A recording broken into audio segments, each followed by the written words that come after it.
Bonjour ou bonsoir à toutes et à tous. Bienvenue dans cette vidéo d'enseignement à distance. Merci de me rejoindre pour une deuxième fois. Alors on reprend la correction de la série numéro 1, série des exercices de la physique-chimie de la troisième année option internationale. Alors on arrive à l'exercice 6. La question c'est de compléter les phrases suivantes. C'est quelque chose de facilité. Alors la première phrase, la charge électrique est une grandeur qui se note avec la lettre, toujours le Q majuscule. Donc son unité est le coulomb. Je vous ai dit dans le cours en classe que l'unité de la charge électrique est le coulomb, de symbole grand C, c'est-à-dire la première lettre du mot coulomb. Alors la charge électrique élémentaire, elle est notée toujours par E minuscule. C'est la plus petite charge électrique en valeur absolue qui peut être portée par une particule dans la nature.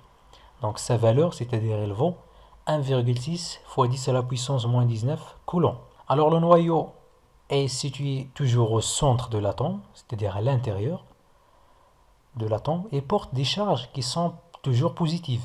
Alors chaque particule positive du noyau porte une charge électrique plus E.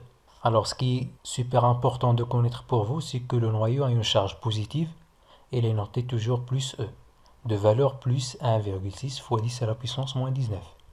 Alors on symbolise un électron par E à la puissance moins, ou bien E à l'exposant le signe moins, comme ça. Chaque électron, il porte une charge électrique négative qui s'exprime comme suivant, moins E, de valeur moins 1,6 fois 10 à la puissance moins 19 coulombs. Alors le nombre de charges positives du noyau d'un atome est appelé le numéro atomique, parce qu'on a dit dans le cours que le numéro atomique, il a trois noms. Il s'appelle le numéro atomique, le nombre de charges positives et le nombre des électrons d'un atome. Il est noté toujours par le Z majuscule. On passe à l'exercice 7. C'est aussi un exercice qui est très facile. Alors complétez le tableau ci-dessous. Le tableau il contient 6 colonnes et 5 lignées. Donc la première colonne il concerne les atomes. La deuxième c'est le symbole des atomes. Le troisième c'est le numéro atomique Z. La quatrième c'est la charge du noyau qu'on note plus ZE. Et la cinquième c'est la charge des électrons de l'atome, c'est-à-dire moins ZE. Et finalement la charge de l'atome, c'est-à-dire c'est la somme de la charge du noyau de l'atome et la charge des électrons de l'atome, c'est-à-dire plus ZE plus moins ZE. Alors pour le potassium, son symbole c'est K, il vient du mot latin le kalium, donc le potassium latin c'est le kalium, il commence par K, donc c'est pour cela on le note par le K majuscule. Son numéro atomique c'est 19, alors automatiquement la charge du noyau c'est plus 19E. Le contraire ou bien l'opposé pour la charge des électrons, c'est moins 19E. Donc, si on fait la somme, on trouve directement 0. Alors, pour le carbone, c'est quelque chose d'habitude, c'est le C, le symbole C, parce qu'il commence par C. Le numéro atomique, on le trouve ici. Ici, la charge du noyau, c'est plus 6E, donc automatiquement Z égale à 6. Donc, pour la charge des électrons, c'est moins 6E. Et pour la charge de l'atome, c'est 0 toujours. Pour le calcium, on le note par Ca parce qu'il commence par C, mais il y a aussi le carbone qui commence par C, donc on ajoute une petite lettre en minuscule, c'est-à-dire A. Le Z, c'est-à-dire le numéro atomique, c'est 20, donc automatiquement plus 20E de la charge du noyau, et moins 20E pour la charge des électrons de l'atome. Donc et 0 pour la charge totale de l'atome. Le chlore, c'est Cl, donc le numéro atomique, on va le trouver ici, donc c'est 17. Plus 17E pour la charge du noyau de l'atome, moins 17E pour la charge des électrons de l'atome et 0 pour la charge totale de l'atome. Alors on constate ici, ou bien on observe que tous les atomes ont une charge qui est nulle. C'est pour cela qu'on dit que les atomes sont électriquement neutres. C'est-à-dire le nombre de charges positives égale automatiquement au nombre de charges négatives. Passons à l'exercice 8. La charge électrique du noyau d'un atome et Qn égale à plus 25,6 fois 10 à la puissance moins 19 coulombs. Donc on a l'habitude en classe de trouver la charge Qn en majuscule, c'est-à-dire Q en majuscule, N en minuscule, mais ici dans l'énoncé il a été écrit en minuscule, mais ça ne pose aucun problème, pas de souci. Alors la question 1, c'est de déterminer le numéro atomique Z de cet atome et de déduire son nom. On donne la charge élémentaire E, 1,6 fois 10 à la puissance moins 19 coulombs. C'est pas la peine de prendre cette valeur par cœur.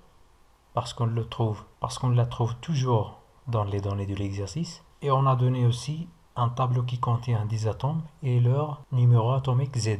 Pour répondre à la question 1, il faut calculer la charge du noyau Qn pour tous les atomes qui sont dans ce tableau. On commence par Qn de C, c'est-à-dire la charge du noyau du carbone. Donc, la relation c'est plus ZE, c'est super important de connaître cette relation par cœur. Donc, c'est plus 6 fois 1,6 fois 10 puissance moins 19 coulombs. Un calcul simple conduit à trouver ce résultat. C'est plus 9,6 fois 10 à la puissance moins 19 coulombs. La même chose pour le magnésium. Qn de Mg égale à plus ZE, la même chose. Donc, on remplace Z par sa valeur, c'est 12 fois 1,6 fois 10 puissance moins 19 coulombs. On trouve, par un calcul simple, par calculatrice, on trouve 19,2 fois 10 puissance moins 19 coulombs. Finalement, pour le soufre, la charge du noyau de soufre égale à plus ZE, c'est plus 16 fois 1,16 fois 10 à la puissance moins 19 coulombs. Lorsqu'on a remplacé Z et E par leur valeur, on trouve plus 25,6 fois 10 à la puissance moins 19 coulombs. Si on compare les résultats obtenus ici par le résultat dans l'énoncé, on trouve que la charge du noyau de soufre est égale à la charge du noyau de l'atome dans l'énoncé. La réponse de la question, c'est que le numéro atomique Z de cet atome, c'est le numéro atomique de soufre, c'est-à-dire 16. Et l'atome dont on a parlé, c'est l'atome de soufre. La question 2, c'est de déterminer la charge QE des électrons de cet atome, c'est-à-dire de l'atome de soufre, en fonction de la charge élémentaire E, puis en colonne C. Donc QE de S, c'est-à-dire la charge des électrons de soufre, c'est moins ZE, c'est toujours négatif. Donc c'est moins 16E, parce que le Z égale à 6. Donc en remplaçant E par sa valeur égale à moins 16 fois 1,6 fois 10 puissance moins 19 coulombs, on trouve avec un calcul simple moins 25,6 fois 10 à la puissance moins 19 coulombs. C'est l'opposé de la charge du noyau de soufre. La dernière question, c'est la question 3. La question 3 ici, c'est de déduire QA, la charge électrique de l'atome, c'est-à-dire de l'atome dont on a parlé dans l'exercice, c'est l'atome de soufre. Et de conclure. Donc, la question 3, c'est de calculer QA de S. C'est plus ZE moins ZE, ou bien le contraire, moins ZE plus ZE, c'est la même chose. Donc, c'est moins 16E plus 16E. Automatiquement, c'est 0. Donc, toujours, la charge totale de l'atome, elle est nulle. Alors, on peut conclure et on peut dire que l'atome de soufre est électriquement neutre. Alors, passons à la partie 2, la partie des ions. C'est une partie qui est un peu difficile que la partie des atomes. Alors l'exercice 9, complétez les phrases suivantes. Un ion est un atome ou un groupe d'atomes, un ion gagné ou perdu. Ou bien perdu ou gagné à plusieurs électrons. Donc on a dit dans le cours que l'atome, lorsqu'il perd ou bien il gagne un électron, ou bien plusieurs électrons, il se transforme en ion. Donc c'est la définition d'un ion. Donc le cation est un ion positif. On a dit dans le cours qu'il y a deux types, ou bien deux genres d'atomes, des ions positifs et des ions négatifs. On a dit que les ions positifs, ils s'appellent des cations. Donc il provient d'un atome ou d'un groupe d'atomes ayant perdu un ou plusieurs électrons. Toujours perdu, c'est le signe plus, c'est-à-dire positif. L'anion, c'est l'autre genre d'ion. Donc c'est un ion négatif. Il provient d'un atome ayant gagné un ou plusieurs électrons. L'ion constitué d'un seul atome est dit l'ion monoatomique. Mono, c'est-à-dire il est constitué d'un seul type d'atome. Donc le contraire ici, dans la dernière phrase, l'ion constitué d'un ensemble d'atomes est dit ion polyatomique. Toujours lorsqu'on trouve poly, c'est-à-dire plusieurs atomes, et mono, c'est-à-dire une seule chose. Pour l'exercice 10, la partie 1, c'est la partie concernant l'atome, et la partie 2, il concerne les ions. Alors l'atome de fer de symbole Fe possède 26 charges positives dans son noyau. Déterminez Z, le numéro atomique de l'atome de fer. On a dit que le Z, il a trois noms. Numéro atomique, nombre de charges positives et nombre des électrons de l'atome. Ici, 26 charges positives, donc automatiquement Z égale à 26. Deuxième question, calculer la charge des électrons de l'atome de fer en fonction de charge élémentaire. Donc la charge des électrons, il est toujours négative. Donc c'est moins ZE, c'est moins 26E. La charge du noyau, la même chose, mais elle est positive. Donc c'est plus ZE, c'est plus 26E. La question 4, calculer la charge de l'atome du fer, c'est-à-dire la charge totale de l'atome, et faire une conclusion, c'est-à-dire conclure. Donc la charge totale QA, c'est plus ZE plus moins ZE.